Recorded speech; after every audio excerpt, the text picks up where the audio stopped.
أعوذ بالله من الشيطان الرجيم. بسم الله الرحمن الرحيم. الرحمن علم القرآن خلق الإنسان علمه البيان.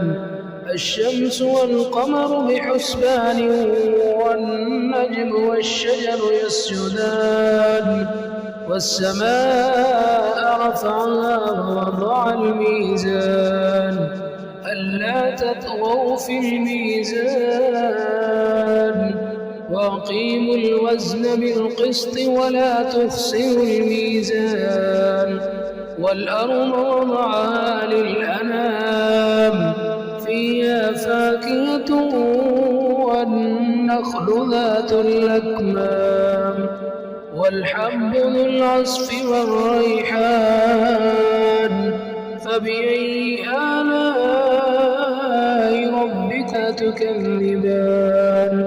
خلق الإنسان من صلصال كالفخار وخلق الجان من مارج من نار فبأي آلاء ربكما تكذبان. رب المشرقين ورب المغربين فبأي آلاء ربكما تكذبان.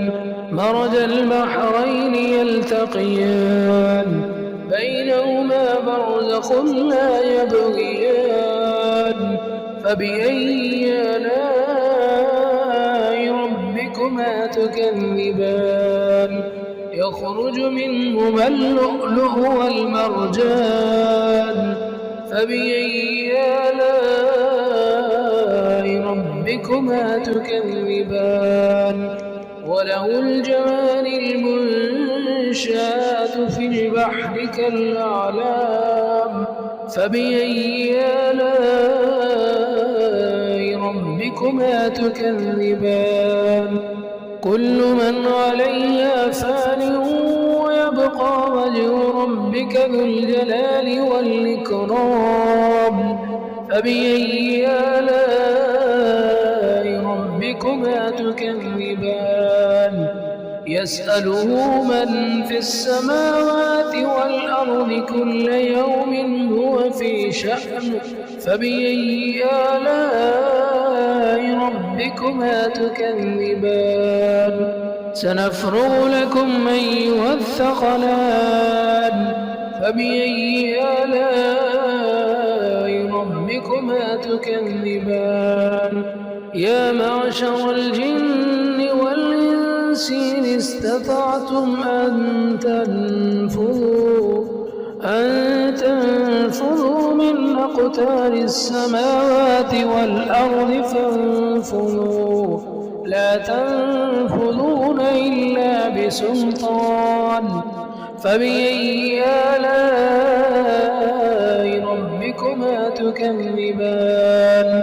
يرسل عليكما شواظ من نار ونحاس فلا تنتصران فبأي آلاء ربكما تكذبان. فإذا انشقت السماء فكانت وردة كالدهان فبأي آلاء ربكما تكذبان.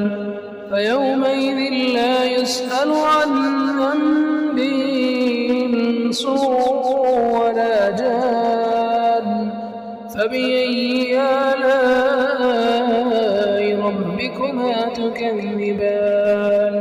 يعرف المجرمون بسيماهم فيؤخذ بالنواصي والأقدام فبأي آلاء ربكما تكذبان.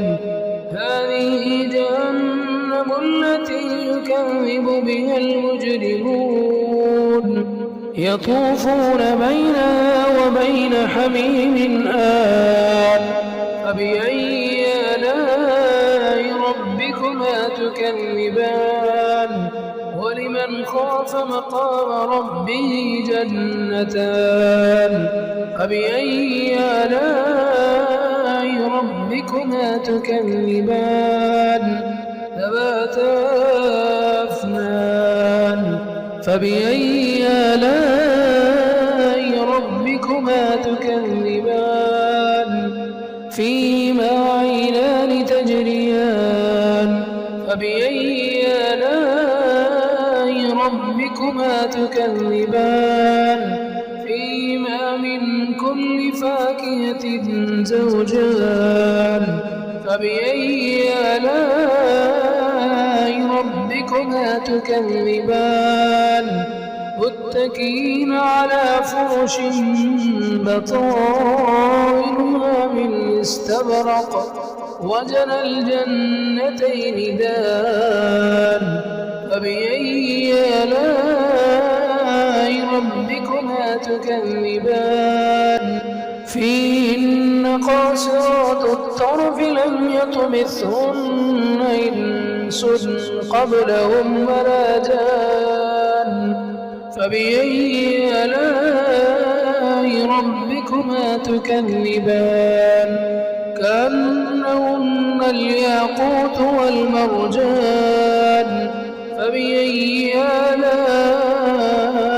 ربكما تكذبان هل جزاء الإحسان إلا الإحسان فبأي آلاء ربكما تكذبان ومن دونهما جنتان فبأي آلاء ربكما تكذبان